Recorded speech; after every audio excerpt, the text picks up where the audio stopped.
반갑습니다. 자, 오늘 마태복음 8번째 시간이에요. 마태복음 24장 8번째 시간, 토요일 대 일요일 참된 안식일에 대해서 한번 알아보겠습니다. 네, 마태복음 24장 19절로 20절입니다. 그 날들에는 아이 뵌 자들과 젖 먹이는 자들에게 화가 있으리로다. 그러나 너희의 도피하는 일이 겨울이나 안식일에 일어나지 않도록 너희는 기도하라. 이렇게 말씀하셨습니다. 여기 안식일에는 더 사바스입니다. 이것은 일곱째 날 안식일을 말하는 것입니다. 이 말씀은 궁핍과 곤란은 임신한 여인들과 젖 먹이는 자들에게 감당하기 어려운 일이므로 도피하는 일이 춥고 힘든 겨울에 일어나지 않도록 기도하면서 미리 환난의 때를 대비해서 산으로 도망가라는 하나님의 말씀에 유의하라는 것이고, 또한 이 말씀은 안식일을 제정하신 그리스도는 안식일을 폐지하지 않으셨으며 이것을 십자가에 못 박지도 않으셨다는 것을 알 수 있습니다. 안식일은 예수님의 죽으심으로 폐지되거나 무효가 되도록 제정되지 않았으며 예수께서 십자가에 못 박히신 지 40년 후에도 안식일은 여전히 신성한 것으로 간주되었으며 40년 동안 제자들은 그들의 도망하는 일이 안식일에 일어나지 않도록 기도해야 할 것이었습니다. 오히려 이 말씀은 안식일의 영속성을 당연시하였음을 증명하고 있는 것입니다. 하지만 이러한 말씀을 오늘날 대다수의 기독교인들은 토요일 안식일은 유대인의 안식일이고 기독교인들의 안식일은 예수께서 부활하신 일요일이라고 주장하고 있는 것입니다. 자, 성경은 주의 중 첫째 날을 8번 언급해요. 주의 중 첫째 날. 그러나 일요일이라는 단어는 신약에 단 한 번도 등장하지 않아요. 이교 로마는 그들의 신들을 기리기 위해 날들의 행성의 이름을 붙여줍니다. 자, 이렇게 해서 이교 로마는 그들의 신들을 기리기 위해서 날들의 행성의 이름을 붙여줍니다. 그래서 디에스 솔리스라는 신을 기리기 위해서 그 행성의 이름을 태양이다 이렇게 얘기하고, 디에스 루네는 루네라는 신을 기리기 위해서 그 행성의 이름을 달이라 그러고, 디에스 마르티스 신을 기리기 위해서 화성의 행성의 이름을 붙이고, 디에스 모큐리라는 신을 기리기 위해서 수성이라는 행성의 이름을 붙이고, 디에스 로비스 제우스라는 신을 기리기 위해서 목성이라고 붙이고, 디에스 베네리스 비너스를 기리기 위해서 금성이라고 그러고, 디에스 사투르니라는 신을 기리기 위해서 토성이라고 그렇게 붙여놨어요. 자, 여기 원고에 있는 영감의 글 읽어보겠습니다. 공헌한 그리스도인들 가운데는 하나님께서 인치지 않으신 우상 숭배자들인 남녀들이 있다. 많은 이들이 하나님께서 그분의 안식일을 위해 요구하시는 영광과 명예를 사람이 만든 기관에 돌리고 다른 이들에게 이 우상을 경배하라고 강요하며 그리스도인의 믿음을 우상 숭배로 전복시켰다. 이런 이들은 하나님의 보복하시는 심판, 곧 하나님의 계명을 멸시하는 회개하지 않는 자들에게 쏟아질 자비가 섞이지 않은 심판을 맞게 될 것이다. 이렇게 기록되어 있어요. 그죠? 그래서 사람들에게 우상 숭배를 하도록 하는 이러한 일들은 곧 하나님의 심판을 맞게 될 것이다. 이렇게 말씀하고 있어요. 자, 개신교가 한 주간의 첫째 날을 예배일로 지키는 이유에 대해서 아더 핑크라는 유명한 신학자죠. 그분이 쓴 주일 거룩한 안식일이라는 책에 177쪽에 개신교가 한 주간의 첫째 날을 예배일로 지키는 이유에 대해서 이렇게 기록되어 있어요. 7가지로. 첫 번째가 뭐냐면 1월 첫째 날에 안식에 들어가심으로써, 예수님이 1월 첫째 날에 안식에 들어가셨다고 얘기해요. 들어가심으로써 예수님의 권위로 자기 백성이 어느 날에 안식일을 지켜야 할지 결정했다. 이렇게 말하고 있어요. 두 번째는 새 언약이 옛 언약의 폐지를 상징하기 위해 새로운 안식의 날을 필요로 했기 때문이다. 이렇게 이유를 얘기하고, 세 번째가 부활하신 그리스도께서 안식 후 첫째 날에 나타났고 성령을 보내주심으로 그날을 인정하였다. 이렇게 얘기하고 있어요. 네 번째는 안식 후 첫째 날에 오순절 강림이 이루어졌다.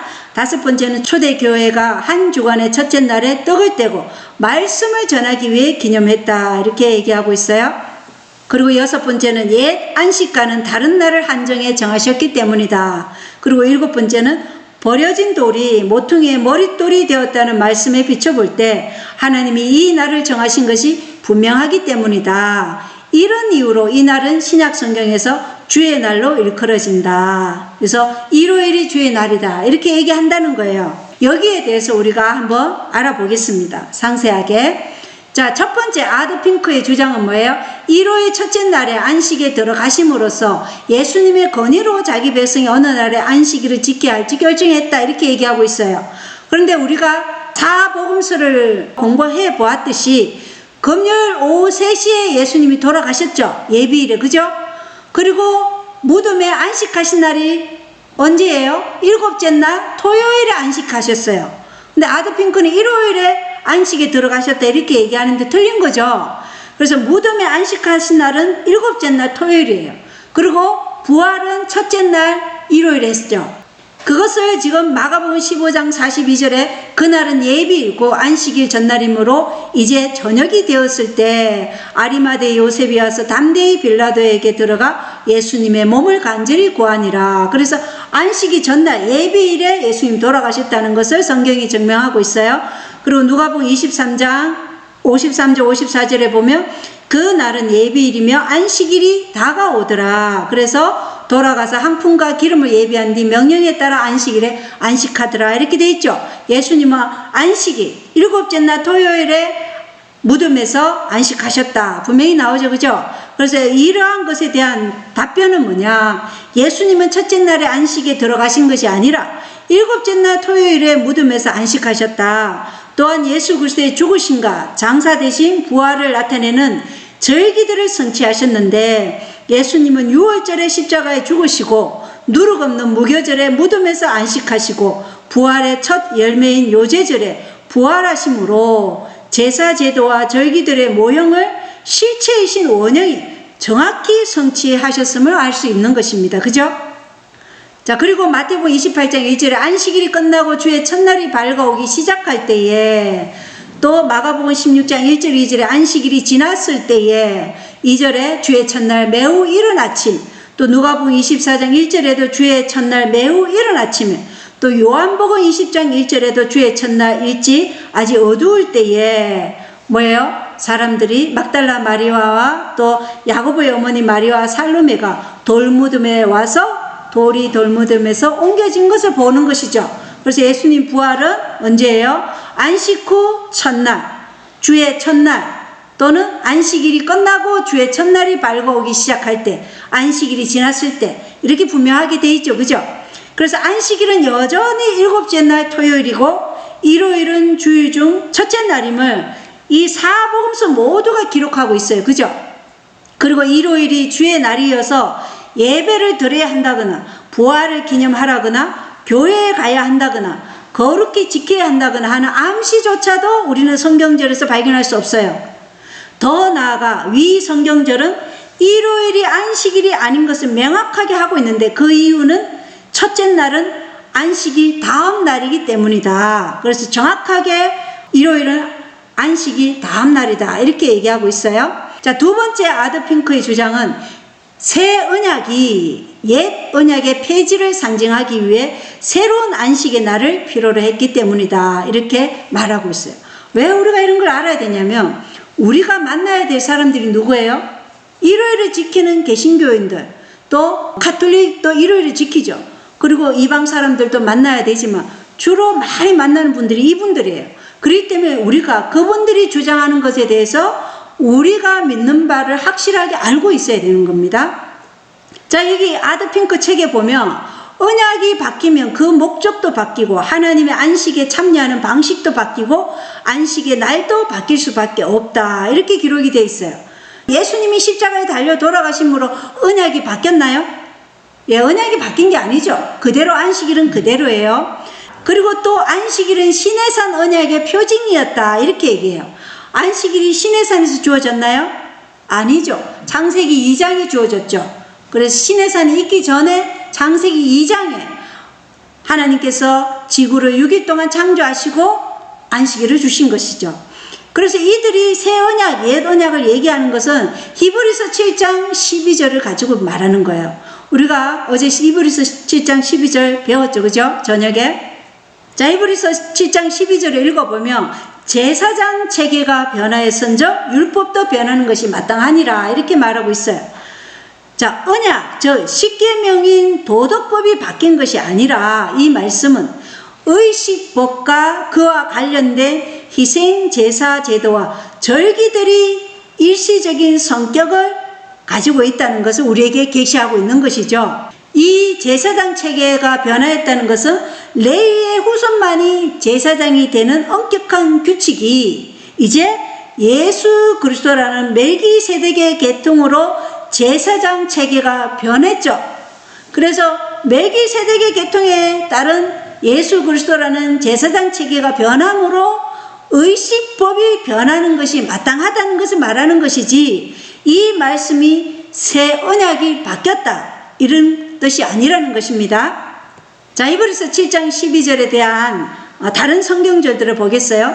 제사장 체계가 변화했은즉 율법도 변하는 것이 마땅하니라. 이 말씀은 멜기세덱의 계통에 따른 영원하신 예수 그리스도의 제사장 체계로 변화했으므로 제사장 체계에 따른 제사 제도의 율법이 변했다. 그래서 이제 예수 그리스도께서 십자가에 달려 돌아가심으로 땅의 성전은 이제 그 한시적 목적을 다 이루었죠. 그죠? 그리고 우리는 이제 뭘 봐야 돼요? 하늘 성소를 바라봐야 되고 영원하신 대제사장을 바라봐야 되고 믿는 자들의 마음에 임하는 우리 마음의 성전을 우리가 어떻게 해요? 정결하게 되고 우리가 또 만인 제사장이다. 이런 것들이 이제 바뀌었다는 것입니다. 그래서 히브리서 9장 10절에 개혁의 때까지 그들에게 부과되었다 이렇게 되어 있어요. 뭐가요? 의식 제도가, 제사 제도가 개혁의 때까지. 이 개혁은 무엇을 얘기하는가? 한시적 목적으로 주어진 그림자인 제사 제도와 의식의 율법은 실체가 오실 때까지만 효력을 발휘하는 그림자라는 것입니다. 예수님이라는 그 실체가 오심으로 성소 제도로, 성소의 제사 제도나 또 절기, 이러한 것들이 예수님 오심으로 지금 성취되었다는 것이죠. 그래서 성소의 제사를 지내는 이 희생 제도는 예수님이 오실 때까지만 효력을 발휘하는 그림자다, 이 말씀을 하고 있는 거예요. 골로새서 2장 10절에는 다가올 것들의 그림자다. 그래서 의문의 율법인 제사, 의식, 절기들은 다 예수 그리스도께서 성취하실 그림자다. 그리고 에베소서 2장 15절에 원수되게 하는 것, 즉 규례들에 수록된 명령들의 율법을 자기 육체로 없애셨으니 이렇게 말씀해요. 이것은 곧 실체가 그리스도의 사명을 상징하는 모든 제사 제도의 규례들에 속한 명령들의 율법을 십자가에서 다 이루심으로 그림자를 없애신 것이죠. 그래서 그림자를 없애셨기 때문에 더 이상 이 땅에서 양을 잡아서 제사 지내는 이러한 제사 제도가 없어진 것이죠. 그리고 이 땅의 성전도 없어졌죠. 우리가 다 무슨 성전을 지어서 그곳에 다 모여야 되는 그런 게 아니잖아요. 이 교회는 예배당이에요. 그죠? 성전은 우리 마음이 하나님의 성전이다. 그렇게 말씀하고 있어요. 그리고 에베소서 2장 16절에 또 십자가로 그 원수되게 하는 것을 죽이사, 그래서 십자가를 통해서 우리가 하나님과 화목을 이룬 것이에요. 그게 원수였는데 그것을 죽였다는 것입니다. 갈라디아 3장 19절에는 그것은 약속을 받은 것이고 오실 때까지 범죄들로 인해 더해진 것이요. 이 그것은 제사제도의 율법을 얘기하는 거예요. 제사제도, 이것은 한시적인 목적을 지닌 것이다. 예수님이 오실 때까지, 성취하실 때까지 그때 주어진 것이다. 그리고 갈라디아 4장 9절은 약하고 천한 초동 원리라고 얘기해요. 이것은 제사제도의 의식과 이미 성취된 절기들이 약하고 천한 초동 원리인데 왜 유대인들아 너희는 그리스도를 믿는다고 하면서 자꾸만 어디로 간다는 거예요? 이 제사제도의 의식과 이미 성취된 이 절기들을 지키려 하느냐, 이렇게 사도 바울이 얘기하는 겁니다. 아도 핑크는 안식일은 신해산 언약의 상징이라고 말하나 창세기 2장에 하나님께서 6일간의 창조를 완성시킴을 기념하는 날로 복 주시고 거룩히 구별하신 날이 뭐라고요? 일곱째 날 안식일이라는 것입니다. 성경 어디에도 안식일을 유대인의 안식일이나 유대인들의 안식하는 날이라고 부른 적이 없어요. 창세기 2장 2절에 일곱째 날에 하나님께서 자신이 만든 일을 마치시고 자신이 만든 모든 일에서 떠나 일곱째 날에 안식하시니라 이렇게 돼 있죠. 여기 출애굽기 20장 10절에도 일곱째 날은 주 내 하나님의 안식일이다. 더 사바스예요. 그죠? 그리고 레위기 23장 3절에 엿새 동안은 일할 것이로되 오직 일곱째 날은 안식하는 안식일이니 곧 거룩한 집회의 날이니라. 자, 안식일은 다 더 사바스예요. 에스겔서 20장 12절 20절에 내 안식일은, 그래서 안식일은 예수님의 안식일이다 이렇게 말하고 계시는 거죠. 그리고 이사야 58장 13절 14절에 보면 안식일을 내 거룩한 날, 거룩한 주의 날이라고 가리키고 있죠. 그죠? 안식일은 뭔 날이라고요? 예수님의 거룩한 날, 거룩한 주의 날이다. 이날 또 안식일에 대해서는 더 사바스예요. 그리고 마가복음 2장 27절에 사람의 아들은 안식일의 주니라. 이것도 뭐라고요? 안식일을 더 사바스. 이거는 일곱째 날 안식일을 얘기하는 겁니다. 그래서 이것은 신에서 언약의 상징이 아니라 이미 인류를 창조하시고 하나님께서 제정하신 안식일이다. 그래서 그것은 잘못된 발언이다. 마가복음 2장 27절 28절에 또 그들에게 이르시되 안식일은 사람을 위해 만들어졌으며 사람이 안식일을 위해 만들어지지 아니하였나니 이러므로 사람의 아들은 또한 안식일의 주니라 하시니라. 이것을 얘기하실 때도 안식일은 더 사바스 계속 얘기하고 있어요.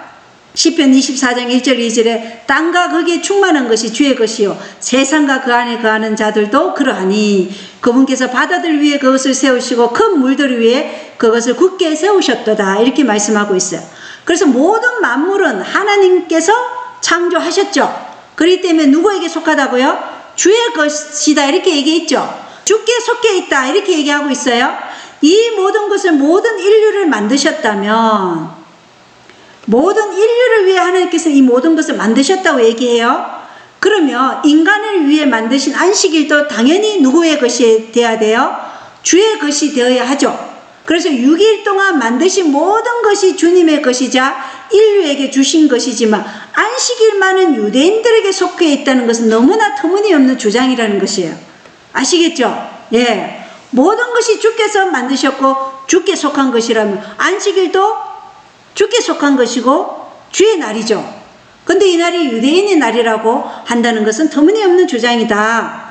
아담과 하와는 창조함을 받았을 때 하나님이 율법에 관한 지식을 가지고 있었어요. 부조와 선지자 읽어보겠습니다. 아담과 하와는 창조함을 받았을 때 하나님이 율법에 관한 지식을 가지고 있었다. 그들은 율법의 요구를 알았고 그 교훈은 그들의 마음에 기록되어 있었다. 사람이 범죄로 인하여 타락하였을 때 율법이 변경되지 아니하고 오히려 인류를 돌이켜 다시 그 율법을 순종할 수 있도록 하기 위하여 구원의 제도가 마련되었다. 구주의 약속이 주어졌고 큰 속죄 제물로서 그리스도의 죽음을 가리키는 희생 제물을 드리는 제도가 세워졌다. 그러나 만일 하나님의 율법을 범하지 않았더라면 죽음도 구주의 필요도 없었을 것이며 따라서 희생 제물을 드릴 필요도 없었을 것이다. 그래서 사람이 타락하였을 때 율법이 변경되지 아니하고 오히려 그 율법을 순종할 수 있도록 하기에 뭐가 마련됐다고요? 구원의 제도가 마련되었는데 그것이 뭐예요? 그리스도의 죽음을 가리키는 희생 제물을 드리는 그 제도가 마련되었다, 세워졌다. 이 말씀을 지금 하고 있죠. 만약에 율법을 범하지 않았더라면 죽음도 구주의 필요도 없었을 것이고 희생 제물을 드릴 필요도 없었을 것이다. 분명하게 말씀하고 있죠. 그죠? 예수의 생애와 죽으심은 성소가 설명하는 궁극적인 실체이다. 성막이 상징하는 목적은 그리스도를 통하여 성취되어야 할 것이다. 그래서 우리가 아까 봤죠. 개혁의 때까지. 그래서 제사장 체계가 변화했다는 것은 곧 뭐예요? 성소가 설명하는 궁극적인 실체이신 이 예수 그리스도께서 성막이 상징하는 그 목적을 그리스도께서 오심으로 초림하심으로 그것을 성취했어요. 그죠? 그러므로 그것이 제사장 체계가 변할 수밖에 없는 이유가 되었다는 것입니다. 자, 화이트 주석에 보면 휘장은 찢어졌고 막힌 담은 흘렸으며 의문에 쓴 정서는 제하여졌다. 의문에 쓴 정서가 뭐예요? 제사제도 또 이미 예수님에 의해서 성취된 절기들 이런 것은 제하여졌다 이 말이에요. 그죠? 그래서 그리스도의 피 공로로 원수된 것은 폐하여진 바 되었다. 이제 더 이상 우리가 이 땅에서 양을 잡고 짐승을 잡아서 피를 성전에 가지고 가는 일은 없다는 것입니다. 자, 히브리인들의 명절은 예수님의 죽으심, 장사, 부활을 그 일이 일어나기 1400년 전에 미리 예견했어요. 레위기 23장 4절로 11절에 보면 세 가지의 본 명절을 언급해요. 본 명절이 있죠. 그죠? 6월절 이때 예수님이 죽으시죠. 누룩 없는 빵 무교절인데 이때 무덤에서 안식하셔요. 그리고 첫 열매가 언제예요? 요제절이죠. 그래서 6월절에 죽으시고 무교절에 누룩 없는 빵을 먹는데 이때 무덤에서 안식하셔요. 그리고 요제절에 첫 열매를 누구에게 드려요? 하나님께 드리잖아요. 보리를 하나님께 드려요. 그때 부활하셨어요. 예수께서는 이 세 가지 절기들을 정확히 성취하신 거예요. 그래서 니산월 1월 14일에 죽으시고 1월 15일 날에 무덤 속에 계셨으며 1월 16일 날에 부활하셨어요. 그래서 성취하신 절기들에 대해서 우리가 뭐예요? 더 이상 이 절기도 지킬 필요가 없다. 이것은 그림자다 이 말을 하고 있는 거예요. 성소에서 제사 제도를 드리는 것과 마찬가지로 이러한 절기들도 이미 성취한 것에 대해서 우리가 지킬 필요에 대해서 의문의 정서가 제하여졌기 때문에 더 이상 그런 일을 할 필요가 없다는 것입니다. 왜 이 얘기를 드리냐면 여전히 아직도 6월절을 얘기하고 있는 곳이 있어요. 이런 일을 계속 하고 있기 때문에 말씀드리는 거예요. 그래서 기독교인들은 1년에 한 번 성주간을 기념해요. 이것은 예수님께서 종려주일에 예루살렘에 입성하신 것, 성목요일에 겟세마네 동산에서 고뇌하신 것, 그리고 성금요일에 돌아가신 것을 포함하는데, 그렇다면 왜 기독교인들은 부활 일요일을 성주간의 나머지 날들과 마찬가지로 해마다 지키지 않고 주마다 지키는가? 유대인들은 이 명절들을 부활을 가리키는 첫 예매를 포함하여 1년에 한 번씩 지켰어요. 유대인들은 1년에 한 번씩 지켰는데 기독교인들이 성경이 결코 명령한 적이 없는 이 성주간을 준수하면서 성경이 명백히 명하고 있는 안식일을 지키는 일은 거절한다는 것은 참으로 아이러니한 일이라는 것입니다. 자, 구약에서 예수께서 성취하셔야 할 절기들에 대해 주의 명절이라 이렇게 기록하고 있어요. 출애굽기 12장 11절에 그것은 주의 유월절이니라. 레위기 23장 2절에 주의 명절들에 관하여는 이것들이 곧 나의 명절들이니라. 예수 그리스도의 명절들이니라 이렇게 얘기하고 있어요. 레위기 23장 5절에 첫째 달 14일 저녁은 주의 유월절이요 이렇게 얘기하고 있죠. 이건 구약이에요. 그죠? 그러나 사도 요한은 예수님께서 초림하셔서 십자가에 달려 돌아가셨을 때 이것을 없어진 명절들을 기록할 때는 유대인의 명절이라 이렇게 기록하고 있어요. 자, 그것을 요한복음 2장 13절에 유월절은 유대인들의 유월절, 그리고 요한복음 5장 1절에는 유대인들의 명절, 그리고 요한복음 6장 4절에 유대인들의 명절인 유월절, 7장 2절에 유대인들의 장막절, 11장 55절에 유대인들의 유월절이 가까이 오며 이렇게 기록하고 있어요. 이 요한이 기록했을 때는 100년 전이죠. 예수님이 돌아가시고 한참 있다가 기록한 거예요. 그때 이미 예수님이 이 절기들이 성취했기 때문에 그러한 것들을 기록할 때는 유대인들의 유월절 이렇게 기록한 것입니다. 기독교인들이 절기 안식일들을 기록한 안식일이라는 단어로 안식일이 폐하여졌다고 주장합니다. 왜 제가 이 절기들을 상세하게 설명하냐면 이러한 절기 안식일을 가지고 안식일이 폐하여졌다고 자꾸 얘기하기 때문에 그래요. 자, 읽어보겠습니다. 호세아 2장 11절에 내가 또한 그녀의 모든 희락과 명절과 월삭과 안식일과 모든 엄숙한 명절이 그치게 하며 이렇게 돼 있죠. 여기에 보면 명절과 월삭과 안식일, 이 안식일은 허세바서스예요. 그러니까 안식일들이라고 얘기하고 있어요. 이것은 뭐예요? 절기 안식일을 얘기하는 것이지 더 사바스가 아니죠. 일곱째 날 안식일이 아니라는 거예요. 자, 이사야 1장 13절도 다시는 헛된 봉헌물을 가져오지 말라. 분향하는 것은 내게 가증한 것이요 월삭과 안식일과 집회로 모이는 것은 내가 견디지 못하겠노니 그 엄숙한 모임 그 자체가 불법이니라. 여기에 안식일도 세바서스예요. 안식일들, 절기 안식일을 얘기하는 거예요.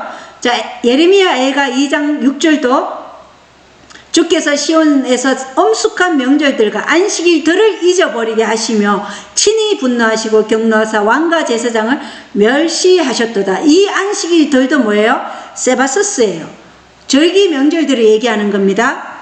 자, 갈라디아 4장 10절 11절에 너희가 날과 달과 때와 해를 지키니 이렇게 얘기하고 있는데 이것도 갈라디아 신자들이 유대화되는 거고 이스라엘의 의식법에 속박되는 것을 지적하는 것이에요. 거짓 교사들은 구원을 받으려면 할례를 받아야 하고 지금 절기를 지켜야 한다 이렇게 얘기하고 있다는 것입니다. 이 날과 달은 예수 그리스도께서 유월절 어린 양으로 죽으심으로 한시적 목적을 성취한 유대인의 명절을 얘기하는 것이라는 거예요. 자, 골로새서 2장 16절도 그러므로 아무도 먹는 것이나 마시는 것으로 인하여 또 거룩한 날이나 월삭이나 안식일에 관하여 너희를 판단하지 못하게 하라. 그래서 이 안식일에 관하여 너희를 판단하지 못하게 하라. 이 안식일도 사바스 데이즈예요. 사바스 데이즈. 그러니까 안식일들, 안식일로 번역된 이 헬라어는 안식일들 복수예요. 복수. 매주 돌아오는 안식일이 아니라 골로새 신자들에게 의식법과 관련된 절기 안식일에 대해 경고하는 거예요. 그래서 이 사바스 데이즈는 절기 안식일에 대해서 지금 얘기하고 있는 거예요. 절기 안식일. 그래서 이걸 가지고 개신교회들은 봐라, 여기 안식일에 대해서 판단하지 못하게 하라고 얘기하지 않았나, 이렇게 얘기한다는 것입니다. 이것들은 절기 안식일을 얘기하는 것이지 일곱째 날 안식일이 아니라는 것입니다.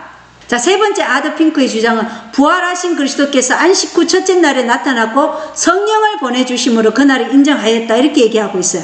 요한복음 20장 19절에 보면 그 뒤 같은 날 그 주의 첫날 저녁 때에 제자들이 유대인들을 두려워하여 모인 곳에 문들을 닫았는데 예수님께서 오셔서 한가운데 서서 그들에게 이르시되 너희에게 평강이 있을지어다 하시니라, 이렇게 말씀하셨어요.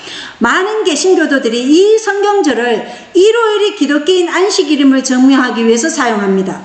왜냐하면 그들의 말에 따르면 제자들이 주일 중 첫째 날에 부활을 기념하기에 모였기 때문이라고 말해요. 그들의 주장은 제자들은 예수님의 부활을 기념하기 위해 다락방에 성찬식을 하려고 모였으며 실제로 예수님께서 그들과 함께 하시기 위해 참석하셨으므로 예수님의 모본을 따라 기독교인들은 반드시 그리스도의 부활을 기리기 위해 일요일에 모여 성찬식을 해야 한다고 주장하고 있는 것입니다. 이 주장에 대해서 한번 살펴보겠습니다. 왜 그들이 다락방에 모였는가? 부활을 기념하기 위해서가 아니라 유대인들을 두려워해서라고 분명히 성경절에 나오죠. 그리고 예수님께서는 그들과 성찬식에 참여할 수 없으셨어요. 왜냐하면 마태복음 26장 29절에 그러나 내가 너희에게 이르노니 내가 이 포도나무 열매에서 난 것을 이제부터 내 아버지의 왕국에서 너희와 함께 새롭게 마시는 그날까지 마시지 아니하리라 하시니라, 이렇게 말씀하셨기 때문에 예수님이 이날 부활하셔서 성찬식을 하지 않았다는 확실한 말씀이죠. 하늘에서 제자들을 만나기까지 절대로 이 성찬식을 하지 않겠다고 말씀하셨어요. 예수께서는 포도에서 나는 열매를 마시지 않겠다고 말씀하셨어요. 그리고 성경은 예수님께서 부활하신 날의 오후에 다락방에서 무엇을 드셨는지 명백하게 말해주고 있어요. 누가복음 24장 42절 43절에 그들이 구운 생선 한 토막과 벌집 한 조각을 예수님께 드렸어요.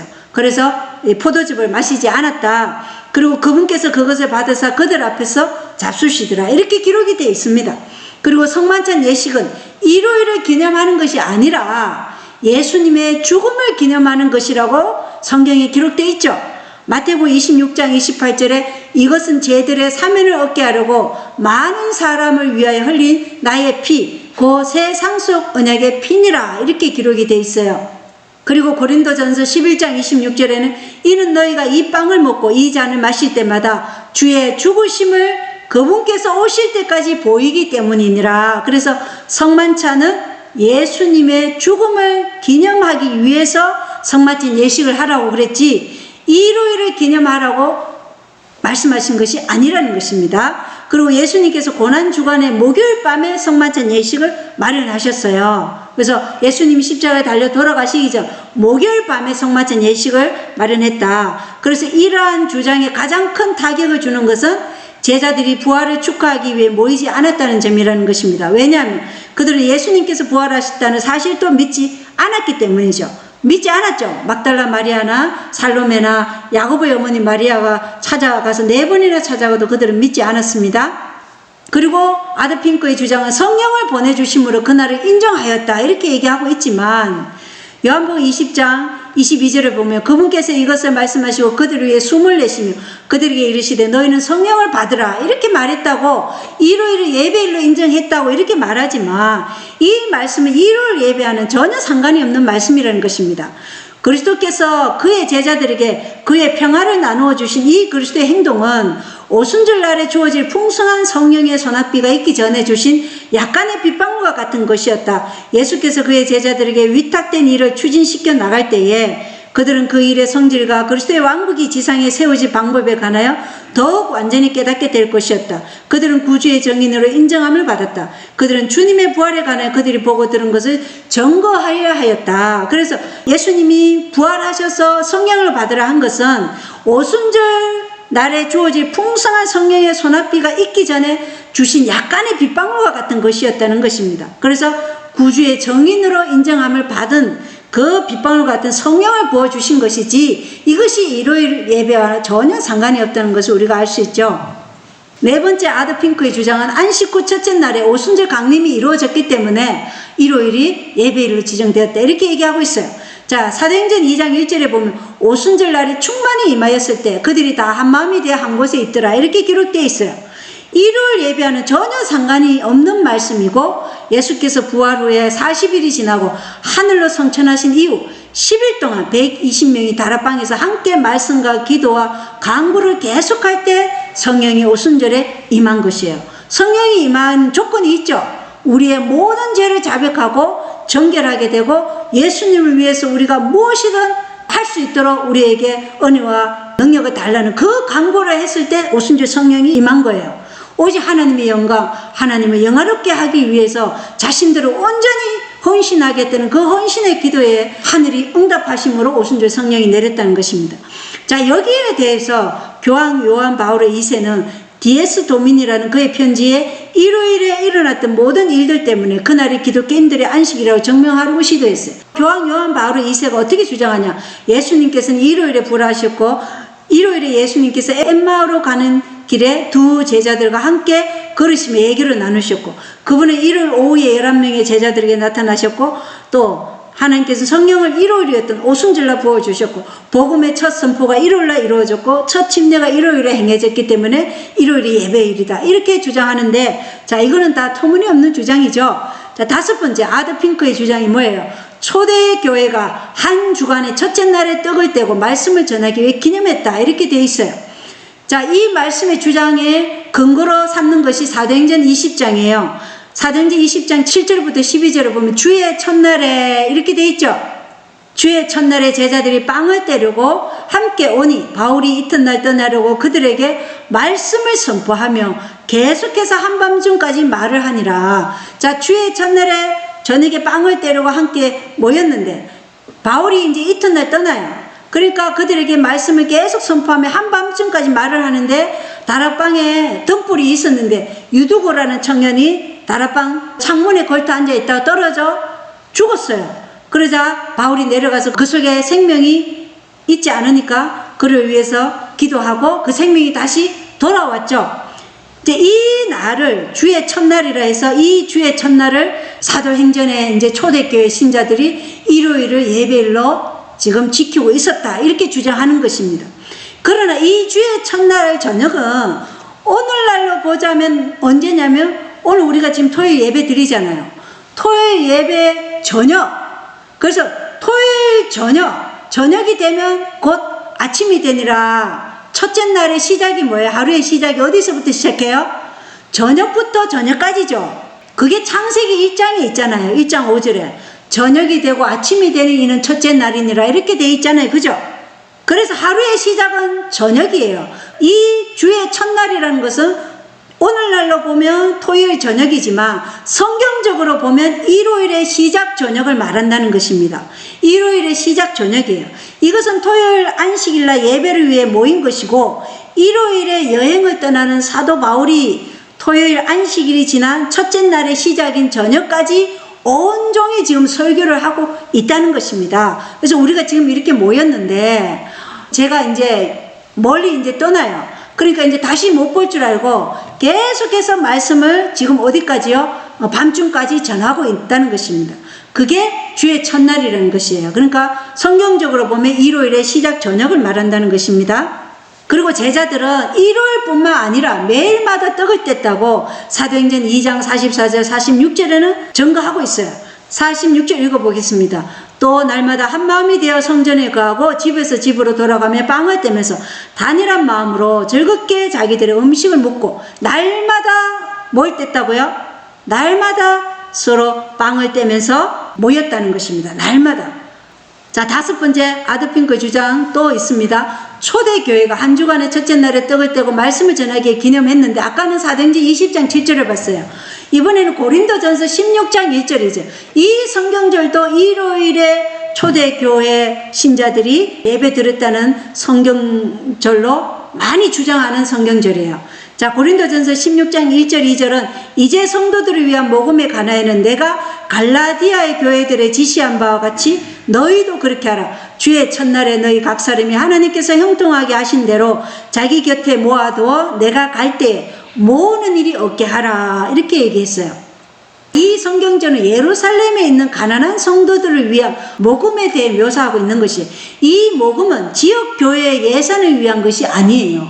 이 모금은 예루살렘에 가져가기 위한 모금이에요.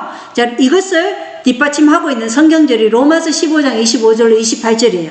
그러나 지금은 내가 성도들을 섬기기 위해 예루살렘으로 가노니 이는 마케도니아와 아가야 사람들이 예루살렘에 있는 가난한 성도들을 위해 얼마를 기부함으로 기뻐했기 때문이라. 참으로 그 일로 인해 그들이 기뻐했느니라. 또한 그들은 저들에게 빚진 자들이니 만일 이방인들이 저들의 영적인 것들에 참여하였거든 육신의 것들로 저들을 섬기는 것도 그들의 의무이니라. 그러므로 내가 이 일을 행하고 이 열매를 봉인하여 그들에게 준 뒤에 너희에게 들러서 스페인으로 가리라. 이렇게 말했어요.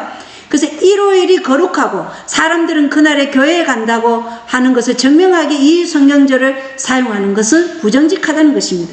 이것은 예루살렘에 기근이 들었기 때문에 예루살렘의 신자들에게 물질적으로 굉장히 어려웠다는 것입니다. 그럴 때 뭐예요? 이방인들이 이 유대교에서 그리스도가 받아들여졌잖아요. 그래서 그 영적인 일에 참여하였거든.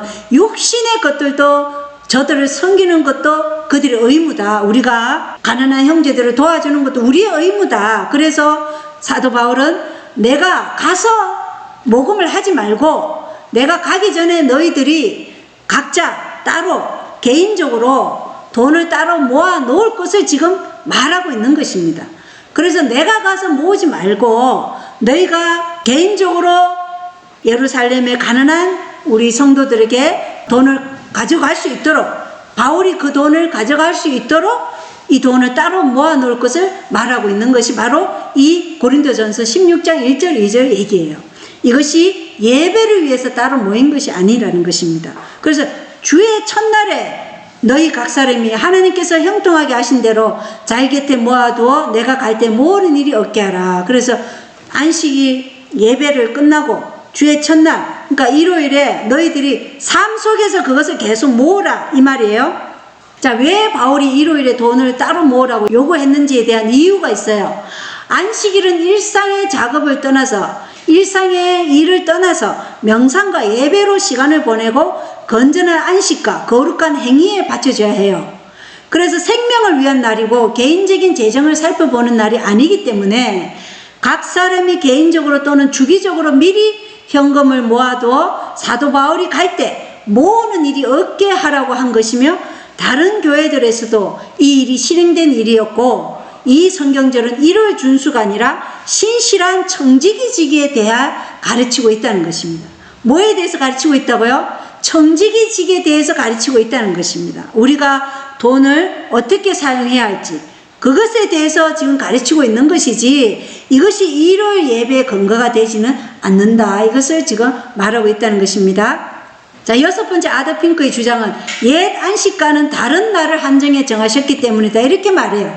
그 근거로 히브리서 4장 8절 9절을 얘기하고 있어요. 그래서 히브리서 4장을 우리가 저녁에도 연구했지만 화면을 보고 좀 보겠습니다. 히브리서 4장 1절로 4절에 보면, 그러므로 우리는 두려워할지니 그분의 안식에 들어갈 약속이 우리에게 남아있을지라도 너희 가운데 어떤 사람이 거기에 이르지 못할까 염려하느라. 그분의 안식, 이것은 헬라어로 카타파오시스예요. 휴식이나 안식을 뜻하는 단어인데요. 유대 민족 중 많은 이들이 하나님이 계획한 영적 안식에 들어가지 못한 역사에서 교훈을 받아 동일한 위험에 빠지지 않도록 하라고 지금 사도 바울이 우리에게 얘기하고 있는 거예요. 자, 2절에 보면 우리뿐만 아니라 그들에게도 복음이 선포되었으나 선포된 그 말씀이 그것을 들은 자들 속에서 믿음과 섞이지 아니하였으므로 그들에게 유익을 끼치지 못하였느니라 이렇게 말하고 있죠. 구약 시대의 복음은 표상과 의식을 통하여 제사와 예식 가운데서 선포되었으나 이 선포된 말씀과 우리의 생애가 조화되지 않으므로 믿음과 섞이지 않으므로 이 선포된 말씀이 그들에게 유익을 끼치지 못하였다 이 말이에요. 그죠? 유익이 끼치지 못했기 때문에 그들이 뭐에 들어가지 못했어요? 안식에 들어가지 못했다는 거예요. 자, 3절에 보면 이미 믿은 우리는 안식에 들어가나니, 자, 안식도 여기 안식은 카타파우시스, 휴식, 안식을 뜻해요. 이것은 창세로부터 그들이 완성되었음에도 불구하고 그분께서 말씀하시기를 내가 진노하여 맹세한 것 같이 그들이 내 안식 카타파우시스에 들어오려면 믿어야 하리라 한것 같으니라. 그래서 안식에 들어가는데 뭐가 중요한 거예요? 믿음이 중요하다는 것입니다. 이 믿음이 무엇인가를 우리가 알아야 돼요. 이미 믿은 자들은 영혼의 안식을 누린다. 내 안식에 들어와야 되는데 이 안식은 자아가 그리스도께 완전히 굴복되고 생애가 하나님의 영원한 목적과 하나로 통합될 때 이르러오는 영혼의 안식이라는 것을 말하는 거예요. 자, 뭐예요? 자아가 그리스도께 완전히 굴복되고 우리의 생애가 하나님의 영원한 목적과 하나로 통합될 때 이르러오는 영혼의 안식을 말하는 것이라는 것입니다. 자, 히브리서 4장 4절 보겠습니다. 그분께서는 일곱째 날에 관하여 어떤 곳에서 이같이 말씀하시되 하나님께서 자신의 모든 일에서 떠나 일곱째 날에 안식하시니라 하셨습니다. 자, 여기도 일곱째 날은 더 세븐스예요. 그죠? 더가 붙어요. 정관사가. 그래서 창조의 일을 완성하심으로 일곱째 날에 하나님께서 안식하시며 인간이 하나님과 영원한 안식의 거룩함을 누리도록 일곱째 날에 복을 주시고 거룩한 날로 제정하셨다는 것입니다. 자, 하나님께서는 인간에게 영원한 안식의 거룩함을 누리게 하기 위해서 뭘 주셨다고요? 일곱째 날에 복을 주시고 그 날을 거룩한 날로 제정하셨다는 것입니다. 그래서 5절에 보면 또다시 이 대목에서 그들이 내 안식에 들어오려면 믿어야 하리라 하셨느니라 이렇게 말씀하셔요. 또다시는 히브리 4장 3절에 얘기했어요. 내 안식에 들어오려면 믿어야 하리라. 그런데 또 얘기하고 있어요. 5절에 내 안식에 들어오려면 믿어야 하리라. 그래서 믿음의 중요성을 지금 계속 강조하고 있는 거예요. 6절에 보면 그러므로 어떤 사람들이 반드시 그 안식에 들어가야 하는 일이 남아있는 줄을 알거니와 먼저 복음 선포를 받은 그들은 믿지 아니하여 들어가지 못하였으므로, 자, 유대민족 전체로서 안식에 들어가는 일은 믿지 아니함으로 실패했죠. 그러나 여호수아나 갈렙과 같은 무리들은 이 참된 믿음으로 주의 안식에 들어갔어요. 그러면 오늘날 이방인이든지 유대인이든지 간에 그리스도인들에게는 영원한 참 안식에 들어가야 하는 일이 남아있다 이 말이에요. 근데 이 일은 어떻게 들어간다고요? 믿음으로 들어간다. 그리고 이 믿음은 뭐예요? 우리가 믿음으로 말미암는 의가 뭐라고 그랬어요? 인간의 모든 영광을 티끌 속에 내던지고 인간이 스스로의 힘으로는 할 수 없는 것을 인간을 위해 행하시는 하나님의 역사를 받는 것이 뭐라고요? 믿음으로 말미암는 칭이라고 그때 우리가 설교 시간에 들었어요. 자, 이 믿음이 바로 안식에 들어가는 믿음이다 이걸 말하고 있는 거예요. 이 믿음은 자신의 행위로 구원을 얻으려는 자기 의에서 벗어나서 그리스도의 공로를 의지하고 그리스도께 온전히 의탁하는 믿음이고, 이 믿음은 실천하는 믿음이고 순종에 이르게 하는 믿음이에요. 이 믿음으로 어디에 들어간다고요? 하나님의 안식에 들어간다. 근데 우리가 안식일 날에 예배 드릴 때 어떠한 믿음으로 이 안식일 날에 예배 드려야 된다고요? 이 믿음으로 안식일 날에 예배 드려야 한다. 그래야 뭐예요? 안식일 날에 누리는 그 주의 참 안식에 우리가 참여하게 된다. 이걸 지금 말씀하고 있는 것입니다. 그래서 7절에 보면 또다시 그렇게 오랜 시간이 지난 뒤에 그분께서 다윗에 그래서 오늘이라 말씀하시며 어떤 날을 한정하시나니 그것은 곧 오늘 너희가 그분의 음성을 듣거든 너희 마음을 강팍하게 하지 말라 하고 말씀하신 바와 같도다. 자, 이 말씀은 시편 95장 7절 8절에 인용한 말이죠. 그래서 은혜의 날이 종결되기 전에 오늘 지금 즉시 우리의 강팍한 마음을 회개하고 주께서 거룩히 구별하신 이 7째 날 안식일에 창조주 하나님께 대한 전적인 신뢰로 믿음의 영적인 참 안식을 누려라. 이걸 지금 얘기하고 있는 거예요. 그죠? 안식에 들어가려면 믿어야 하는데 그 믿음이 어떤 믿음이냐를 강조하고 있는 것입니다. 왜냐? 이 믿음이 없어서 많은 유대인들은 안식에 들어가지 못했다고 지금 얘기하고 있어요. 그리고 오늘날 그리스도인들도 마찬가지로 이 믿음이 없으면 안식에 들어가지 못한다고 지금 우리에게 경고하는 말씀이에요. 자, 여기서 이제 8절을 보겠습니다. 만일 예수가 그들에게 안식을 주었더라면 그분께서 그 뒤에 다른 날을 말씀하려 하지 아니하셨으리라. 자, 여기서 안식도 카타파오, 안식하다, 쉬다, 멈추다예요. 그래서 다른 날을 말씀하려 하지 아니하셨으리라. 이 다른 날을 가지고 아드핑크는 뭐라고 한다고요? 이게 일요일 예배다, 이렇게 주장한다는 것입니다. 근데 이것에 대해서 안식일은 그리스도께서 완성하신 일 속에서 예수 그리스도의 창조적 능력을 우리가 인정하면서 믿음을 통해서 그리스도의 구속하시는 사랑의 사역을 우리를 위해 행하셨음을 받아들이는 것의 최종적인 상징으로 믿음의 참 안식을 누리면서 안식일을 지키는 것이 바로 우리가 안식일에 주님께 나와 예배드리는 것이에요. 이러한 믿음의 참 안식을 소유하지 못한 이들에게 이 믿음을 지금 소유하라고 다른 날이라고 말씀하신 거예요. 다른 날의 의미가 뭔지 분명히 아셔야 돼요.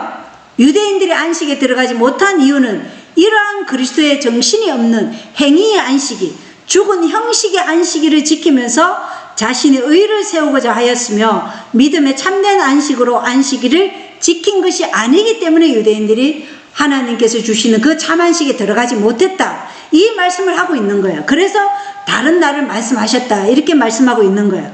그래서 안식일을 올바로 지키려면 이 참된 믿음의 안식을 우리가 소유하고 안식을 지켜야 된다. 그래서 로마서 10장 2절로 3절에 보면 내가 그들에 대해 증언하노니 그들이 하나님께 대한 열심은 있으나 지식에 따른 것이 아니니라. 그들이 하나님의 의를 알지 못하여 자기 자신의 의를 세우려고 다니면서 하나님의 의에 복종하지 아니하였느니라. 이렇게 말씀하고 있어요. 그래서 유대민족은 제사제도의 상징이 되시는 그리스도의 희생과 사랑, 자비는 잊어버리고 그건 제쳐두고요, 제사의식과 예식이 구원의 도구인 양 죽은 의식에 집중했어요. 예언의 시내는 배우처럼 이 의식을 행하였다, 이렇게 되어 있어요. 그래서 제사의식과 예식이 구원의 도구이냐, 이 죽은 의식에 집중하였다는 것입니다. 그리고 자기 의를 세우려 안식일을 무거운 짐으로 만들어 하나님께 온전히 의존하고 온전히 의탁하도록 그리스도께서 이루신 공로인 그리스도의 의에는 자아를 굴복하지 않았어요.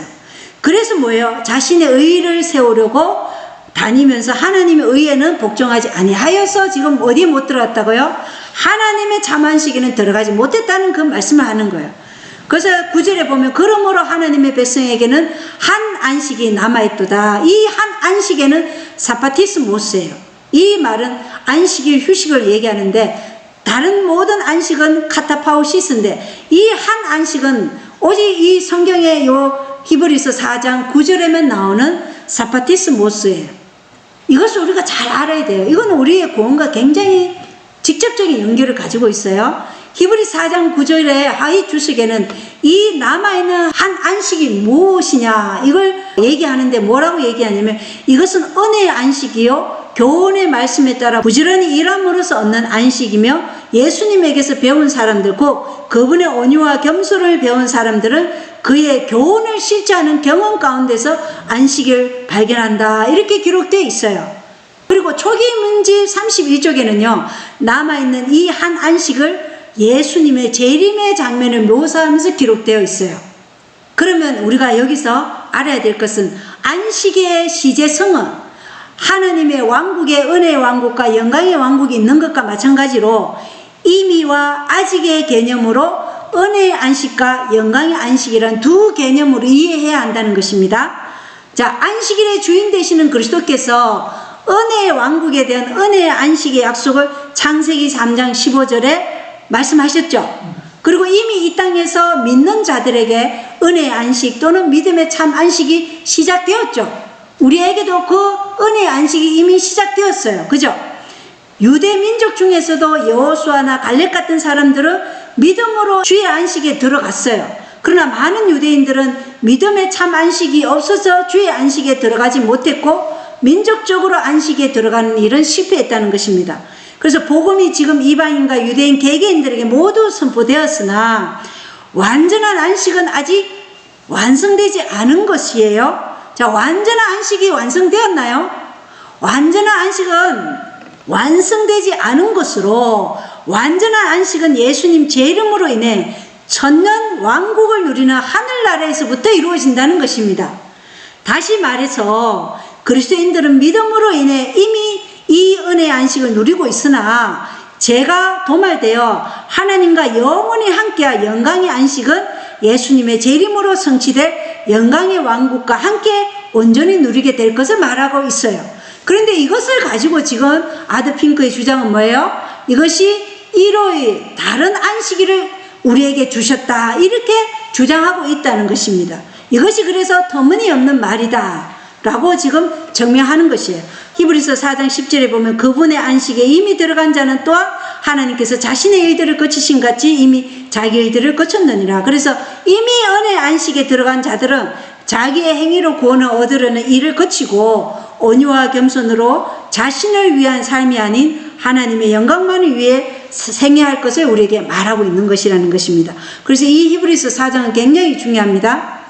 교회 보낸 근면 335쪽에는 하나님께서는 마지막 때에 어떠한 일이 일어날 것을 보여주심으로 그분의 백성들이 반대와 분노의 폭풍을 대항하여 설 준비를 갖출 수 있게 하신다. 그들 앞에 놓여있는 사건들에 대하여 경고를 받은 자들은 다가오는 폭풍을 조용히 기다리면서 주님께서 환난의 날에 그분의 성실한 백성들을 보호해 주실 것이라고 스스로 위로해서는 안 된다. 우리는 게으르게 기다림으로서가 아니고 흔들리지 않는 믿음으로 열렬히 활동함으로 주님을 기다리고 있는 사람들처럼 되어야 한다. 이게 우리가 지금 은혜의 안식에 들어간 자들이 이렇게 살아야 어디에 들어간다는 거예요? 영광의 안식에 들어간다는 것입니다. 예수님 재림할 때 영광의 안식에 들어간다. 그리고 교회 본인 겉면에 보면 안식일을 지키느라고 공헌하는 모든 자들이 인을 받지는 못할 것이다.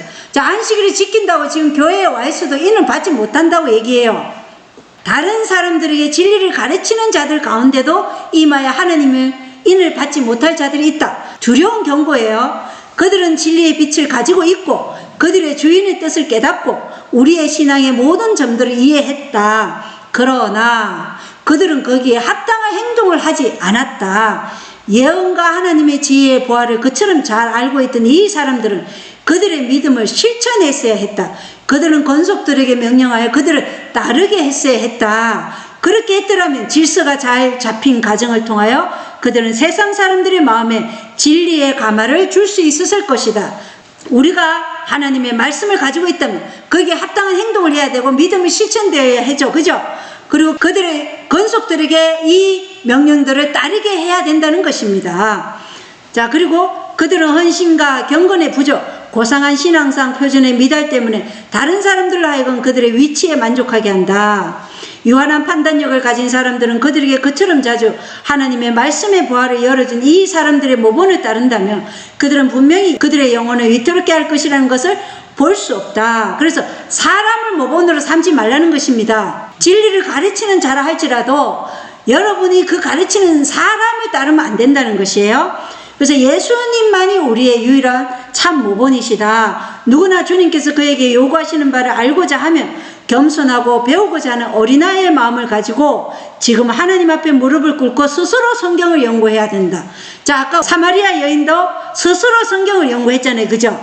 어느 누구도 스스로 하나님 말씀 앞에 무릎을 꿇고 스스로 이 성경을 연구해야 한다. 여기 중요해요. 어떤 목사가 하나님의 은총 안에 아무리 높이 서 있을지라도 그가 만일 하나님께로부터 받은 빛을 따르기를 등한히 하고 어린아이처럼 배우는 일을 거부할 것 같으면 그는 흑암과 사단의 기만 속으로 빠져들어가고 다른 사람들을 같은 길로 이끌어갈 것이다. 어떤 목사가 하나님의 은총 안에 아무리 높이 서 있지라도 직위가 아무리 높을지라도 하나님의 은총을 받은 것 같이 보일지라도 그가 하나님께로부터 받은 빛을 따르기를 등한히 하고 어린이처럼 배우는 일을 거부할 것 같으면, 그러한 사람도 배울 것이 있어요, 없어요? 우린 다 배울 것이 있어요, 누구에게라도. 그런데 그것을 거부할 것 같으면 그는 뭐예요? 흑암과 사단의 기만 속으로 빠져들어가고 다른 사람들을 같은 길로 이끌어갈 것이라는 것입니다. 아주 중요하죠. 사람을 의지하는 어리석음을 우리가 범하면 안 된다는 것입니다. 자, 마지막으로 아드핑크 7째 주장입니다. 버려진 돌이 모퉁이의 머릿돌이 되었다는 말씀에 비추어 볼 때 하나님이 이 날을 정하신 것이 분명하기 때문이다. 이런 이유로 이 날은 신약 성경에서 주의 날로 일컬어진다. 그러면서 뭘 얘기하냐면 계시록 1장 10절, 이 성경절도 기독교인들이 1월 예배 정당성을 주장하기에 자주 사용하는 성경절이에요. 계시록 1장 10절에 내가 주의 날에 성령 안에 있을 때 내 뒤에서 나팔 소리 같은 큰 음성을 들었는데, 이렇게 얘기하고 있어요. 근데 이 주의 날은 제가 교과에서도 말씀드렸지만 이사야 58장 13절에 보면 내가 만일 내 발을 돌이켜 안식일을 범하지 아니하고 내 거룩한 날에 내 쾌락을 행하지 아니하며 안식일을 이끌어 즐거운 날이라 주의 거룩한 날이라 존귀한 날이라 하고 그를 공경하며 내 길들을 행하지 아니하고 내 자신의 쾌락을 찾지 아니하며 내 자신의 말들을 하지 아니하며, 여기 이사야 58장 13절로 14절에 보면 안식일을 일컬어 즐거운 날이라고 주의 거룩한 날이라고 되어 있죠. 그래서 사도 요한이 주의 날이라고 말한 이 주의 날은 이사야 58장에 있는 이 주의 날을 얘기하는 거예요. 안식일. 안식일이 주의 날이에요. 주의 거룩한 날이고 즐거운 날이고 존귀한 날이라 이렇게 얘기하는 것이지 이것이 일요일이 아니라는 것입니다. 자, 초대 기독교 교부들의 문헌에는 2세기 말에 베드로 복음이 나오기 전까지는 주의 날이라는 이름을 일요일에 사용한 적이 없었어요.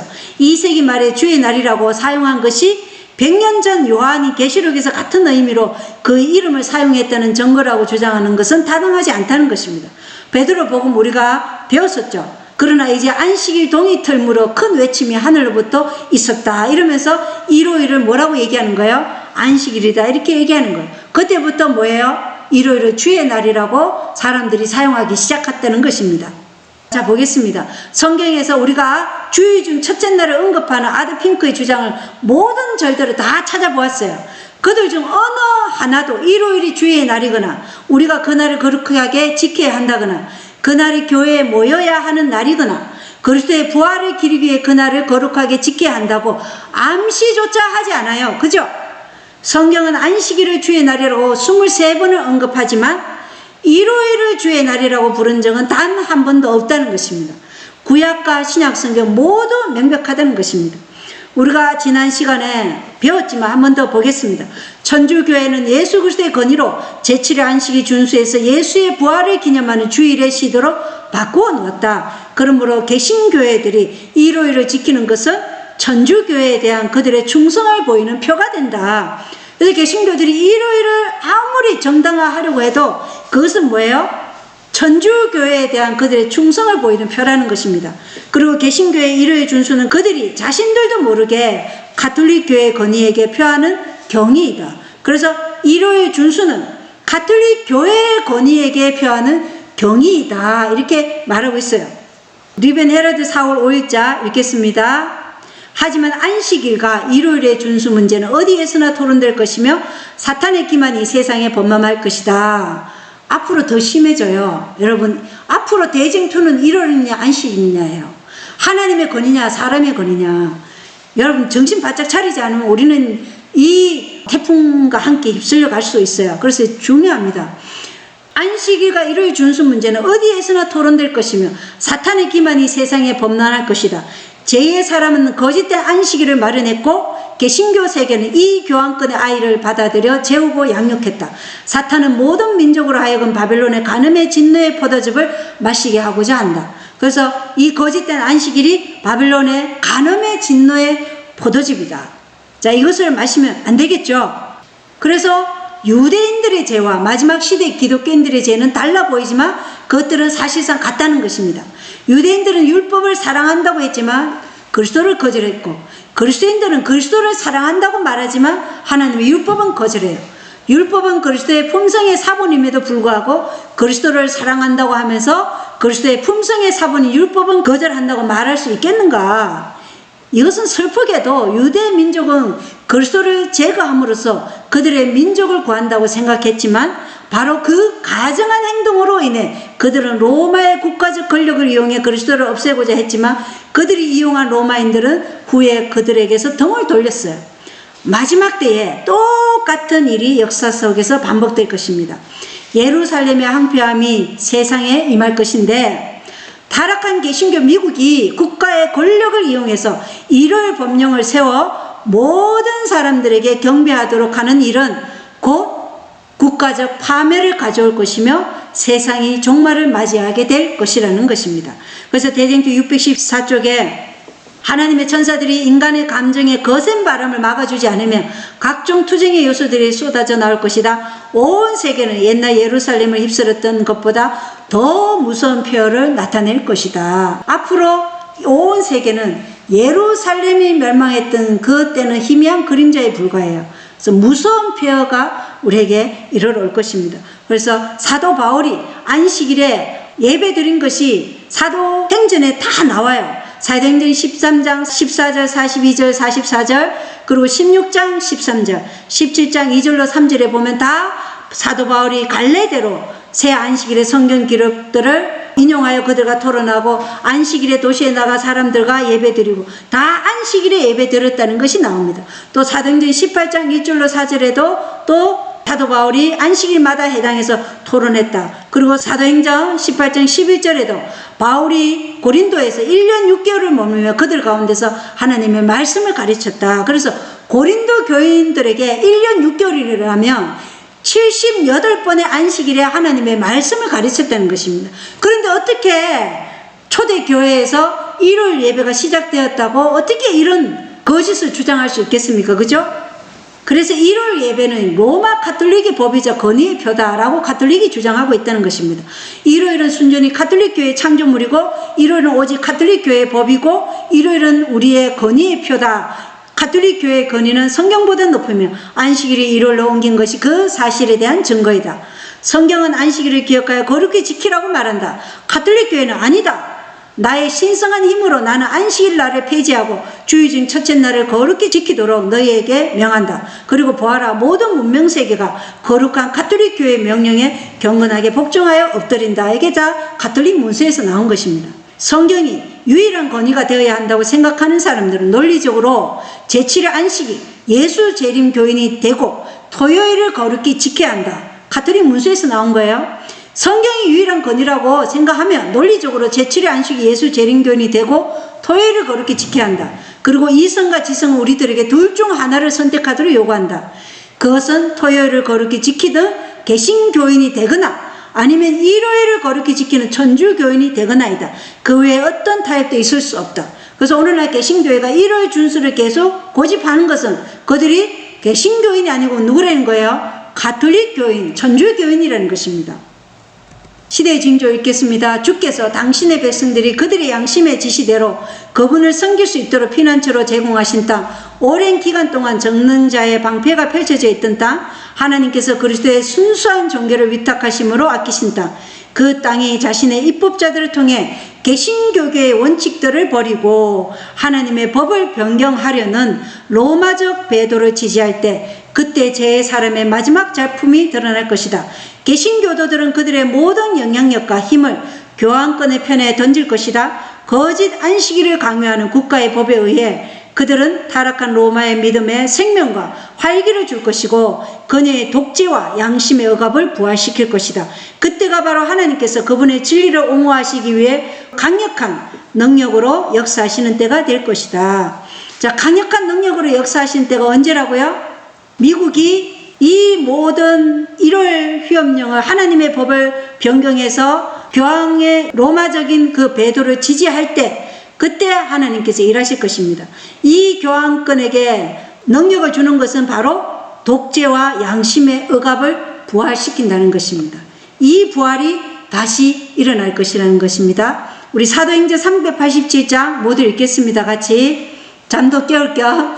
자, 사도행전 387장 시작.